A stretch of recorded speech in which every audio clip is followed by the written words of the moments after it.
আজকে ভিডিওতে আমরা শিখতে চলেছি ওয়ার্ড কাকে বলে। আমরা অনেকেই গ্রামার পড়েছি, কিন্তু এই ছোট্ট বেসিক গ্রামারটা আমরা ছেড়ে দিই।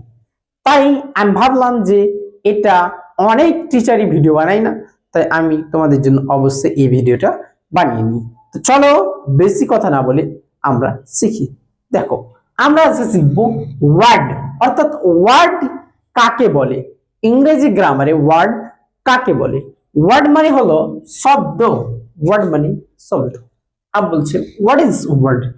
আ letter or a group of letters, একটা লেটার বা একের বেশি letter that gives a meaning, যেটা একটি অর্থ দেয়, ইজ কল্ড ওয়ার্ড, তাকেই শব্দ বলে। বলছে a letter or a group of letters that gives a meaning is called word. চলো দেখি কয়েকটি এক্সাম্পল দিচ্ছি। ফর এক্সাম্পল, আ মানে একটি লেটারে একটি অর্থ দিল, মানে এটা একটি শব্দ। ম্যাঙ্গো, আম, কাম, আসো, সরি আসা হবে, ইটিসি ইত্যাদি। Good luck.